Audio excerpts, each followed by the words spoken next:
क्या किसी इंसान को अपने जीवन के अंत का फैसला खुद करने का अधिकार होना चाहिए? और अगर कोई 13 साल से बेहोशी की हालत में है, तो क्या उसे यूं ही मशीनों के सहारे जिंदा रखना सही है? आज हम बात कर रहे हैं हरीश राणा के उस मामले की जिसने पूरे देश को एक बार फिर सोचने पर मजबूर कर दिया है कि इच्छा मृत्यु सही है या गलत।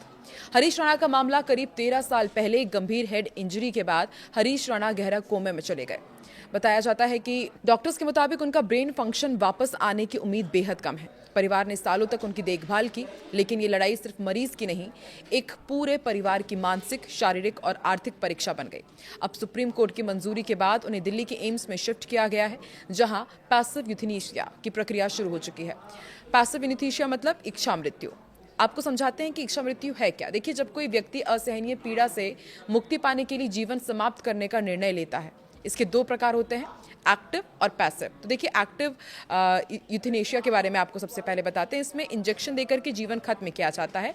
भारत में इसे गैर कानूनी माना जाता है। दूसरा जो पार्ट है वो है पैसिव यूथेनेशिया, जिसमें लाइफ सपोर्ट या फिर कृत्रिम भोजन बंद कर दिया जाता है और धीरे धीरे शरीर खुद जीवन त्याग देता है।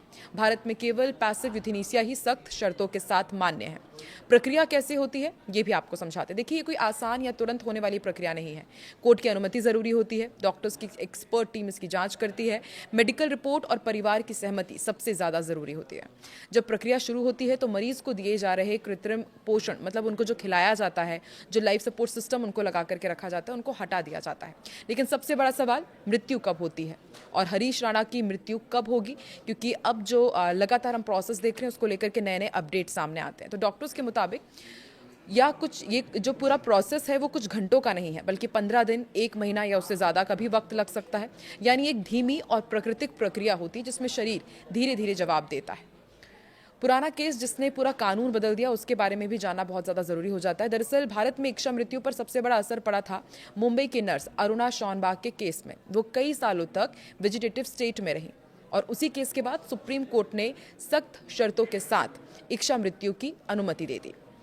और अगर पूरी दुनिया की बात की जाए और भारत में कंपेयर किया जाए तो कुछ देशों में इच्छा मृत्यु कानूनी भी है। नीदरलैंड, बेल्जियम, स्विट्जरलैंड, ऑस्ट्रेलिया के कुछ हिस्से हैं जहां पर इच्छा मृत्यु वहां के डॉक्टर्स दे देते हैं और मरीज को डॉक्टर की निगरानी में इंजेक्शन देकर के मृत्यु दी जाती है। लेकिन भारत ने अभी भी इस पर सख्त रोक लगाई हुई है, क्योंकि इसका दुरुपयोग का खतरा बहुत बड़ा माना जाता है। अब आपको ये भी समझाते हैं कि इसको धर्म कैसे देखता है, समाज कैसे देखता है और संवेदनाएं कितनी बढ़ती हैं। देखिए, इस मुद्दे पर समाज में अलग अलग राय है। जैन धर्म में संथारा जैसी परंपरा का जिक्र किया जाता है। उसके बारे में आपने भी सुना होगा कि जब व्यक्ति स्वेच्छा से भोजन त्यागता है, मृत्यु को स्वीकार कर लेता है। लेकिन सवाल सिर्फ धर्म या कानून का नहीं है, ये इंसानियत, करुणा और नैतिकता का भी सवाल है। हरीश राणा का मामला सिर्फ एक व्यक्ति की कहानी नहीं है, ये उन हजारों परिवारों की कहानी है जो ऐसे ही दर्द और असमंजस में जी रही है। क्या जीवन को हर हाल में बचाए रखना जरूरी है या फिर कभी कभी मुक्ति ही सबसे बड़ी राहत होती है? इस सवाल का जवाब आसान नहीं है और शायद हर इंसान के लिए अलग हो। आप इस मुद्दे पर क्या सोचते हैं? क्या इच्छा मृत्यु सही है या गलत है? कमेंट में जरूर बताएं और ऐसे ही मुद्दों पर और वीडियो के लिए चैनल को सब्सक्राइब जरूर करें।